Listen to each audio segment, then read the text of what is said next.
계속해서 열왕기 상을 좀 살펴보고 있는데요. 열왕기서 중에서도 저희가 지금 계속해서 살펴보고 있는 부분은 이스라엘이 북이스라엘과 남유다로 분열되고 있는 과정, 그 초기에 있었던 사건들을 집중적으로 좀 살펴보고 있습니다. 그리고 그 사건들을 통해서 하나님께서 우리에게 말씀하시고자 하는 바가 무엇인지를 우리가 좀 집중적으로 살펴보고 있는데요. 지난 4주간 이 열왕기상 이야기를 보면서 우리가 나눴던 내용들을 좀 간략하게 정리를 해보면, 솔로몬의 통치 이후에, 솔로몬이 죽은 이후에 하나님께서 이 솔로몬이 다스리던 12지파 중에 10지파를 떼어서 찢어서 솔로몬의 신하였던 여로보암에게 다스리게 하셨습니다. 이제 나머지 남유다 왕국을 이제 솔로몬의 아들인 르호보암이 다스리게 되었어요. 그 이유는 솔로몬 왕이 자기 아버지 다윗과 같이 다스리지 않고 여호와를 경외하고 하나님의 말씀에 따라 그 백성들을 다스린 것이 아니라 우상을 숭배하고 하나님 앞에 범죄했기 때문에 하나님께서 그 솔로몬의 손에서 10지파를 빼앗아서 여로보암에게 다스리게 하셨습니다. 그리고 그 여로보암에게 약속하시기를, 그 여로보암을 왕으로 세우시면서 여로보암이 만약 다윗의 길을 간다면, 다윗과 같이 여호와를 섬기고 여호와의 율례와 규례를 지킨다면, 하나님의 뜻대로 백성들을 통치한다면 하나님께서 그 나라를 책임져 주시고 하나님께서 그 왕위를, 여로보암의 왕위를 견고하게 해주시겠다라고 약속해 주셨어요. 그럼에도 불구하고 여로보암은 그 하나님의 약속을 믿고 그 하나님을 의지하고 그 하나님께 나라를 맡긴 것이 아니라 자기 힘으로 나라를 세우고 자기 힘으로 그 왕위를 지키려고 온갖 노력을 다 했습니다. 군사적인 부분, 정치적인 부분을 견고하게 하기 위해서 힘썼을 뿐만 아니라 종교적으로 하나님이 그의 언약 백성들이 예배할 곳으로 선택하신 예루살렘 성전에서 예배하지 못하게 막고, 자기가 세운 베델과 단에 있는 금송아지 신상 앞에서 그 산당을 세우고 거기에 자기가 세우고 싶은 대로 마음대로 제사장을 세우고 마음대로 절기를 만들어서 거기서 예배하게 하고 예루살렘 성전에 내려가지 못하도록 막았습니다.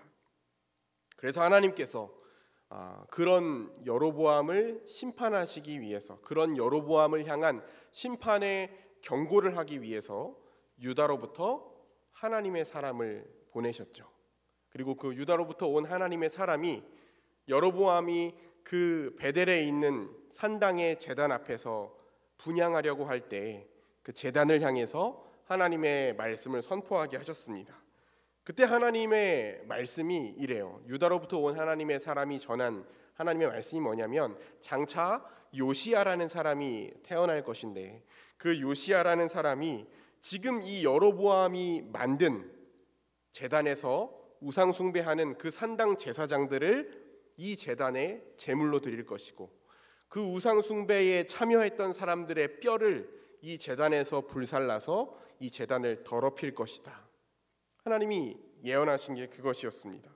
그러니까 요시야, 장차 올 요시야라는 사람을 통해서 지금 이 여로보암이 만들어 놓은 우상 종교를 하나님께서 완전히 개혁하고 철저하게 심판하시겠다고 예언하신 거예요. 여로보암이 이 말을 듣고 처음에는 자기의 힘으로 이 하나님의 사람을 제압하려고 했어요. 자기를 향해서 징계와 심판의 메시지를 전한 이 하나님의 사람을 자기 힘으로 제압하려고 했습니다. 그런데 실패했죠. 그 하나님의 사람을 향해서 뻗었던 자기 손이 말라버렸어요. 두 번째로는 그 하나님의 사람의 호의를 베풀어서 그 사람의 마음을 얻고 마음을 돌이켜서 하나님의 말씀을, 하나님의 징계를 어떻게든 피해보려고 했습니다. 그런데 그마저도 실패했어요. 왜냐하면 하나님께서 이 유다로부터 온 하나님의 사람을 보내실 때에 처음부터 이런 일이 있을 것을 미리 아시고 경고하셨기 때문에, 네가 베델에 가면 너는 떡도 먹지 말고 물도 먹지 말고 왔던 길로 되돌아가지도 말고 다른 길로 돌아서 유다로 돌아오라고 하나님이 미리 말씀하셨기 때문에 이 하나님의 사람이 단호하게 거절했습니다. 난 여호와의 명령을 들었기 때문에 못 갑니다. 그렇게 하고 그 길을 떠났어요. 그리고 오늘 우리가 읽은 이 본문이 속한 내용이 시작되는데요. 우리가 짧은 본문을 읽었지만 꽤 긴 이야기가 기록되어 있거든요. 오늘 우리가 읽은 본문에 속한 이 본문에서 새로 시작되는 파트인데 여기서 새로운 인물이 등장합니다. 유다에서 온 하나님의 사람이 여로보암에게 말씀을 전하고 떠나면서 새로운 등장인물이 나타나는데 그 사람이 바로 베델의 늙은 선지자입니다. 베델의 늙은 선지자. 11절에 보면 13장 11절에 보면 베델에 한 늙은 선지자가 살더니 그랬어요. 여러분, 유다로부터 온 사람은 똑같이 하나님의 말씀을 전하는 사람인데 하나님의 사람 이렇게 표현했잖아요. 근데 베델에 있는 늙은 선지자는 선지자 이렇게 표현했습니다. 그러니까 지난주에도 말씀드렸지만 선지자는 두 종류의 선지자가 있어요. 거짓 선지자도 있고 참 선지자도 있습니다. 그래서 이 선지자라는 표현만 나왔을 때는 이 사람이 참 선지자인지 거짓 선지자인지 따져보고 살펴봐야 알 수가 있는 거예요. 근데 이 베델 선지자가 집에 있는데 늙은 베델 선지자라고 했잖아요. 아마 나이가 들어서 집에 있었던 것 같아요. 근데 그 선지자의 아들들이 이제 이 집으로 돌아와서 오늘 있었던 일을 이야기하는 겁니다. 근데 이 아들들이 어디를 갔다 왔냐면 여로보암이 분향하고 있었던 그 금송아지 제단에서 분향하고 있었던 그곳에 있다가 왔어요. 그래서 이 아버지에게, 이 베델의 늙은 선지자에게 자신이 보고 들은 이야기를 다 전해주는 거예요. 오늘 왕이 제단 앞에서 분향하는데 유다로부터 하나님의 사람이 왔습니다. 그래서 그 사람이 여기서 이런 얘기를 하고 저런 얘기를 하고 제단이 막 무너져 내리고 이런 일들이 있었습니다 라는 것을 다 아버지에게 전합니다. 그랬더니 그 말을 다 듣고 이 베델의 늙은 선지자가 그 하나님의 사람이 어느 길로 갔느냐고 묻습니다. 그 하나님의 사람이 어느 길로 갔느냐. 여러분, 우리가 지난주에 이 열왕기서에서 길이라는 표현은 여호와께 순종하느냐 불순종하느냐를 뜻하는 중요한 이 상징적인 표현이라고 했잖아요. 하나님의 사람은 여호와의 명령을 따라서 왔던 길을 되돌아가지 않고 다른 길로 유다로 돌아가고 있었어요. 그런데 이 베델의 늙은 선지자가 이 하나님의 사람이 선포한 하나님의 말씀을 듣더니 그 하나님의 사람이 어느 길로 갔는지 추적하는 거예요. 어느 길로 갔는지 추적하는 거예요. 그리고 나귀를 타고 그 하나님의 사람을 쫓습니다. 그 하나님의 사람을 쫓아요. 따라가다 보니까 그 유다로부터 온 하나님의 사람이 상수리 나무 아래에서 쉬고 있었어요. 그때 그 베델 선지자가 가까이 가서 물어봅니다. 당신이 유다로부터 온 하나님의 사람입니까? 맞습니다. 그러면 저와 함께 우리 집에 가서 좀 쉬면서 떡도 먹고 그렇게 좀 하면 어떨까요? 이렇게 얘기하는 거예요. 여러분, 이 베델 선지자가 왜 자신의 집으로 초대했는지 성경이 명확하게 기록하고 있지는 않습니다. 그런데 추측하자면 아마도 여로보암 왕이 이 하나님의 사람을 자기 집으로 데려가려고 했던 것과 비슷한 이유겠죠. 그렇죠? 여러분이 하나님의 사람이 했던 예언, 이게 그대로 성취된다면 요시야라는 사람이 장차 나타나서 그 베델에 살면서 우상을 섬겼던 사람들은 무덤이 파헤쳐지고 뼈가 꺼내져서 그 제단에서 불태워지는 그런 하나님의 심판을 겪어야 됩니다. 그런데 자기도 거기에 포함되는 거예요. 자기도 거기에 포함되는 겁니다. 그래서 이 하나님의 사람을 어떻게든 회유해서 어떻게든 하나님의 말씀이 이루어지지 않게 하려고 어떻게든 이 하나님의 말씀의 징계를 피하려고 하지 않았을까 싶습니다. 그런데 거절을 당하죠. 우리 집에 가서 떡을 먹읍시다 라고 얘기했을 때 당연히 거절을 당하겠죠. 왜요? 하나님이 명령하셨잖아요. 너는 베델에서 떡도 먹지 말고 물도 먹지 말고 왔던 길로 되돌아가지도 말라. 왕이 제안한 것도 거절했어요. 여로보암 왕이 제안한 것도 거절했는데 이 베델의 늙은 선지자가 우리 집에 가서 떡 먹읍시다라고 한다고 따라가지 않겠죠. 단호하게 거절했습니다. 근데 여기서 이 베델 선지자는 한 번 더 머리를 한 번 더 굴려요. 한 번 더 굴려서 하는 말이 뭐냐면, 나도 당신과 같은 선지자입니다. 나도 하나님의 말씀을 전하는 선지자인데 하나님께서 천사를 보내셔서 나한테 말씀하시기를 유다로부터 온 하나님의 사람이 있는데 그 사람을 너의 집으로 데려가서 떡도 먹이고 물도 마시게 해라. 하나님이 천사를 통해서 저한테 그렇게 말씀하셨어요. 그래서 당신을 이렇게 데리러 온 겁니다. 이렇게 얘기하는 거예요. 여러분, 이 말이 사실일까요? 거짓말일까요? 하나님의 사람은 모르죠. 그렇죠? 하나님의 사람은 알 수 있는 방법이 없는데 우리는 알 수 있는 방법이 있어요. 성경이 가르쳐 주니까. 18절을 보면 이렇게 되어 있습니다. 그가 그 사람에게 이르되 나도 그대와 같은 선지자라. 천사가 여호와의 말씀으로 내게 이르기를 그를 네 집으로 데리고 돌아가서 그에게 떡을 먹이고 물을 마시게 하라 하였느니라 하니 이는 그 사람을 속임이라. 성경이 분명하게 말하죠. 그 사람을 속임이라. 그리고 하나님의 사람은 이 거짓말에 속아 넘어갑니다. 속아 넘어가요. 그리고 가던 길을 되돌아가지 말라고 했잖아요. 하나님께서 가던 길을 되돌아서 그 베델의 늙은 선지자의 집에 가서 떡도 먹고 물도 마셨습니다. 그렇게 그들이 얼굴을 마주하고 상에 앉아서 식사를 하고 있는데 이 하나님의 말씀을 가짜로 지어내서 거짓말한 이 베델의 선지자에게 진짜 여호와의 말씀이 임합니다. 거짓말을 해서 이 사람을 데려왔는데 식사하고 있을 때 진짜 하나님의 말씀이 임해요. 그 진짜 하나님의 말씀을 유다로부터 온 하나님의 사람에게 이 베델의 늙은 선지자가 전하는데 하나님의 말씀이 뭐였냐면 이런 거였어요. 네가 여호와의 말씀을 어기고 하나님의 명령을 지키지 않고 돌아와서 떡도 먹지 말고 물도 마시지 말라고 한 곳에서 떡도 먹고 물도 마셨으니 네가 네 조상의 묘실에 들어가지 못할 것이다 라는 심판의 메시지를 그 하나님의 사람을 속여서 데려온 선지자의 입을 통해서 전하는 거죠.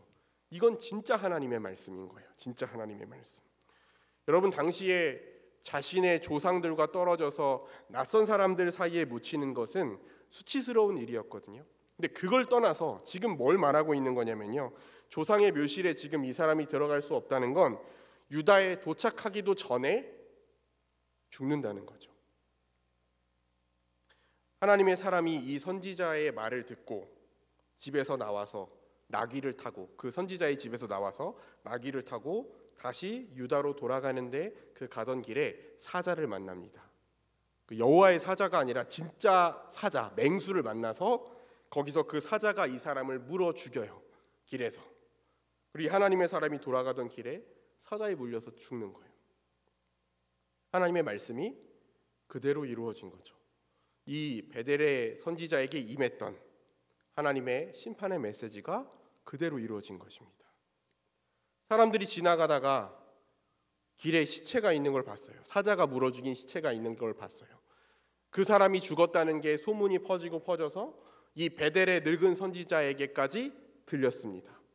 이 선지자가 그 소리를 듣고 나귀를 타고 그 길을 쫓아가 봐요. 그리고 자기가 예언했던 그 하나님의 사람이 죽어 있는 것을 보는데요. 그냥 죽어 있는 것만 보는 것이 아니라 거기서 아주 기괴한 장면을 목격합니다. 놀라운 장면을 보게 돼요. 하나님의 사람이 죽어 있었어요. 시체가 있죠. 그 옆에 사자가 서 있습니다. 사자가 서 있어요. 여러분, 사자가 사람을 물어 죽였으면 그 사람을 먹든 찢든 아니면 죽여놓고 배가 부르면 그 자리를 떠나든 해야 되잖아요. 근데 그 사자가 그 시체 옆에 서 있는 거예요. 그대로. 더 놀라운 건 그 선지자가 타고 온 나귀도 그 시체 옆에 서 있습니다. 그러면 사자가 옆에 있고 나귀가 있으면 그 사자가 나귀를 공격해서 나귀를 물어 죽이든 아니면 적어도 나귀가 그 사자를 보고 도망가기라도 해야 되잖아요. 그런데 하나님의 사람의 시체가 있고 그 옆에 사자와 나귀가 나란히 서 있는 장면을 이 베델의 선지자가 목격하게 됩니다. 여러분, 이 상황이 보여주는 게 뭡니까? 이 하나님의 사람이 사자에 물려 죽은 게 우연히 일어난 일이 아니라는 거예요. 속된 말로 재수가 없어서 길에서 사자를 만나서 물려 죽은 게 아니라는 겁니다. 하나님의 주권 아래 하나님께서 말씀하신 대로 이루어진 일이라는 것을 하나님께서 초자연적인 현상을 통해서 분명하게 말씀하시는 거예요. 엄중하게 보여주시는 겁니다. 내가 경고한 그대로 이 하나님의 사람에게 내가 경고한 그대로 이루어졌다라는 것을 보여주시는 것이죠. 모든 사람이 분명하게 알 수 있게 하신 것입니다.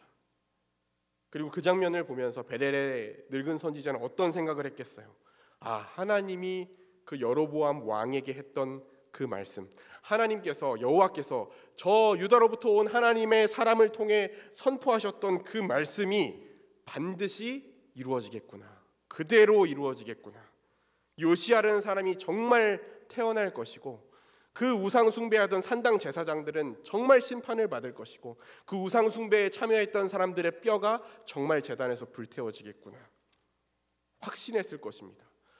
저 하나님의 사람은 정말 신실한, 정말 하나님의 말씀을 전한 사람이었구나 라는 것을 그 소름 끼치는 장면을 보면서 분명하게 알았을 거예요.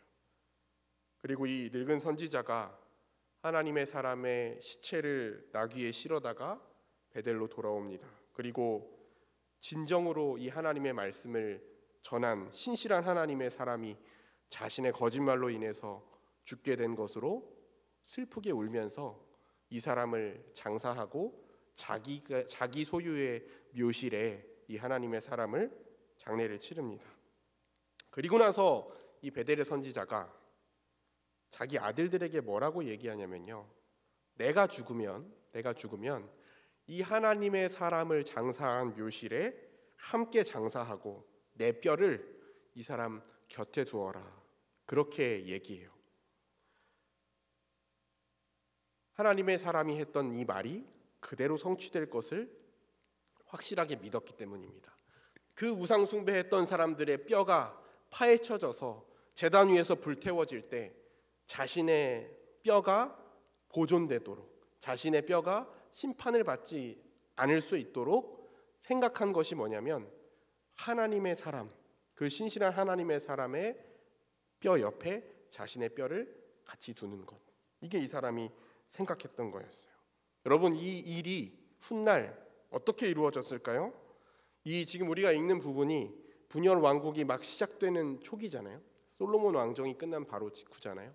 그 이후에 이미 북이스라엘이 멸망하고 저 요시야 왕이 태어나는 그 시대에 열왕기하 23장, 열왕기서가 거의 끝날 무렵 23장 14절에서 18절까지의 내용을 한번 같이 보겠습니다.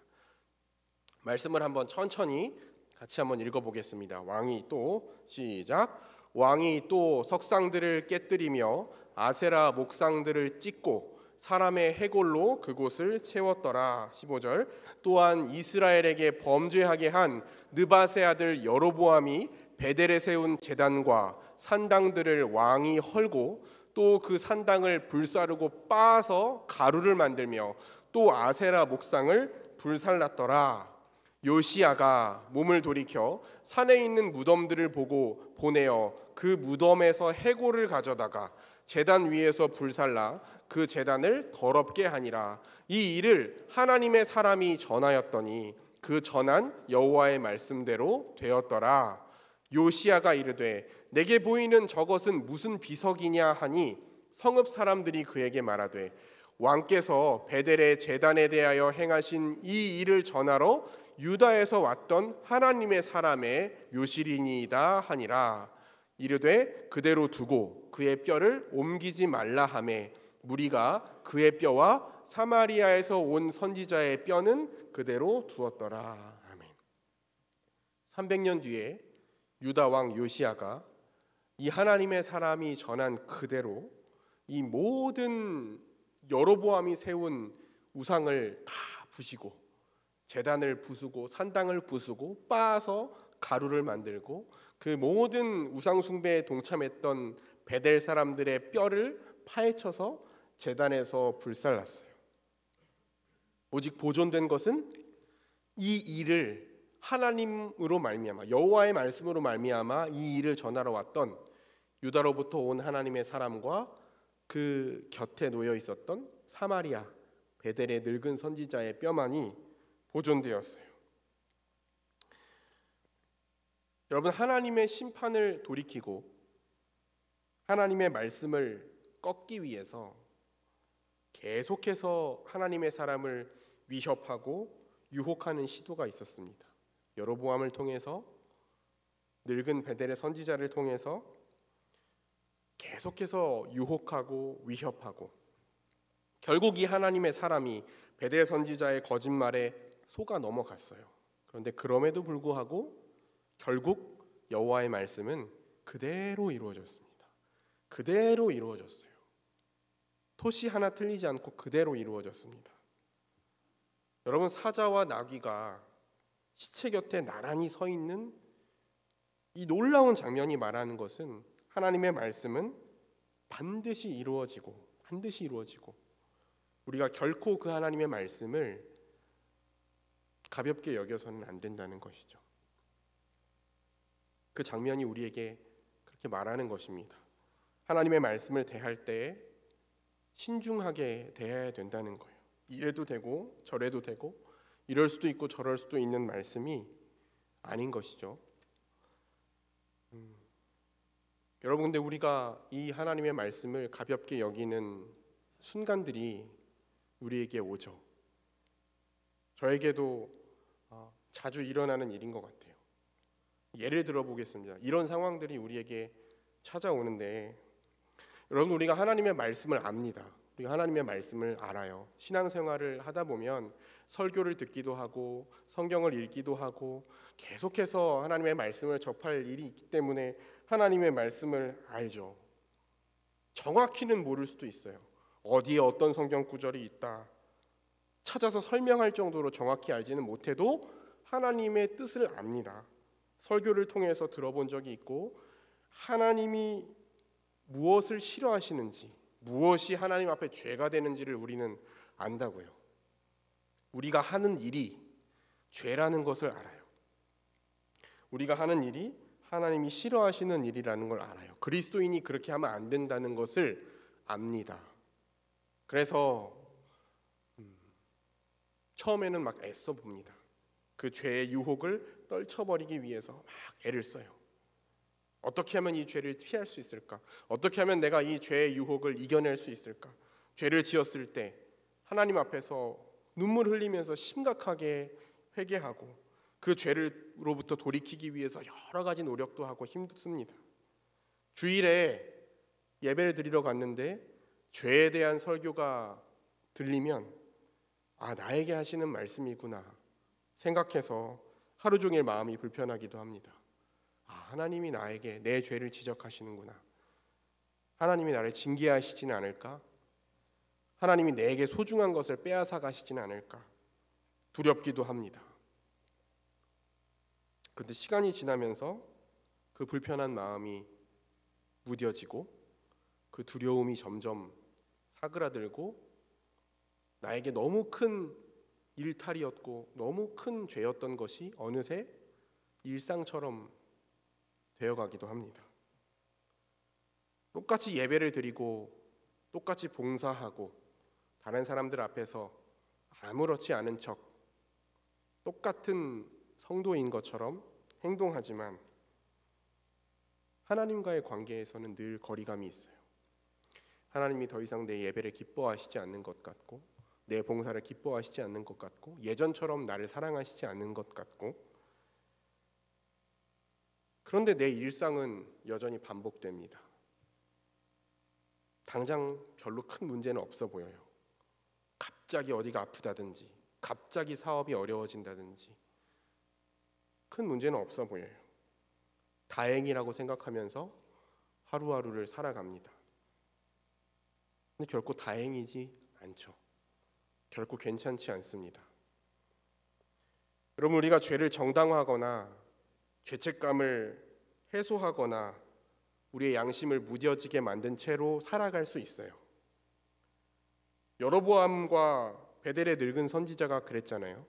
하나님의 말씀을 들었을 때, 하나님의 경고를 들었을 때 그 앞에서 엎드려서 자기 죄를 회개한 것이 아니라 하나님의 말씀을 회피하고 하나님의 징계를 어떻게 하면 피할 수 있을까, 그 방법을 고민했습니다.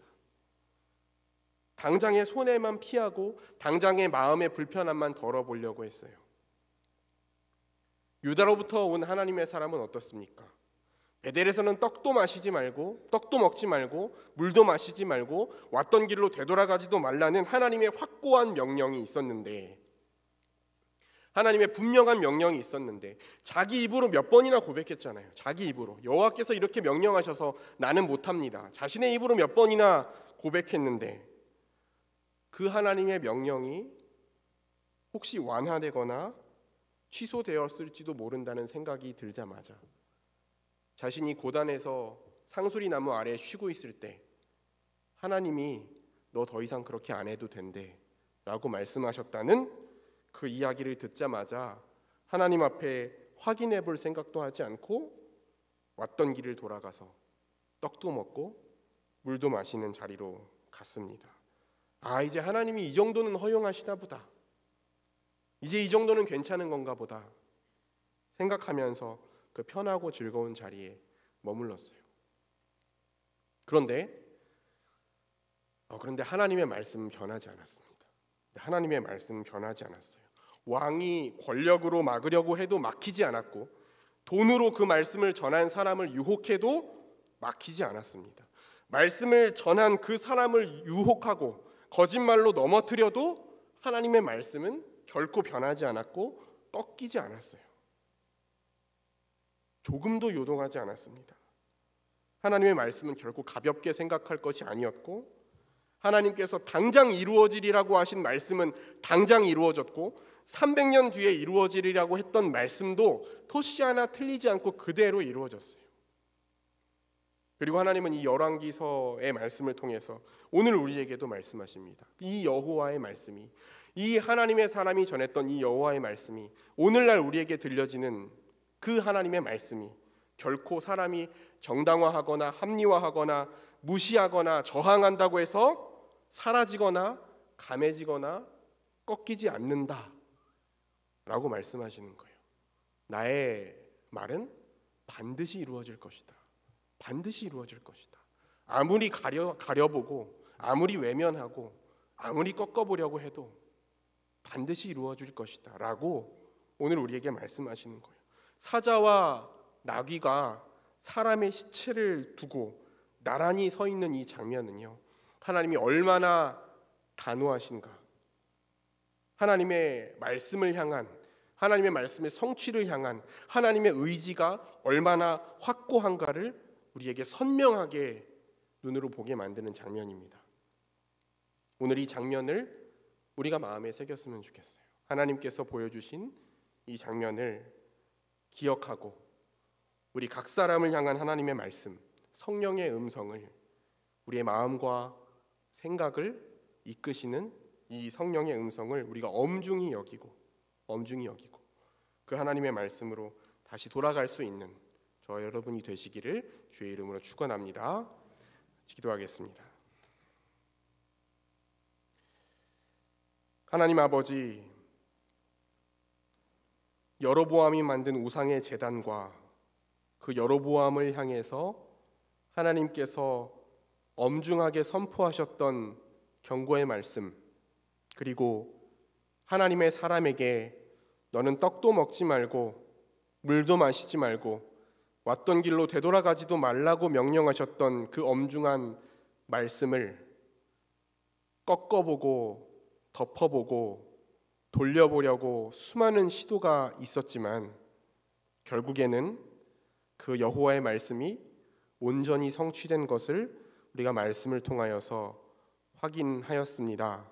하나님, 우리가 우리에게 주시는 그 하나님의 말씀을 아무리 외면하고 합리화하고 타협하고 외면한다고 하더라도 그 하나님의 말씀은 반드시 설 것이며 반드시 이루어진다는 사실을 우리가 기억하게 하셔서 그 하나님의 말씀을 가벼이 여기지 않고 엄중히 여기며 타협하지 않고 그 하나님의 말씀을 굳게 붙들어서 좌로나 우로나 치우치지 않는 여호와의 길을 걸어갈 수 있도록 인도하여 주옵소서.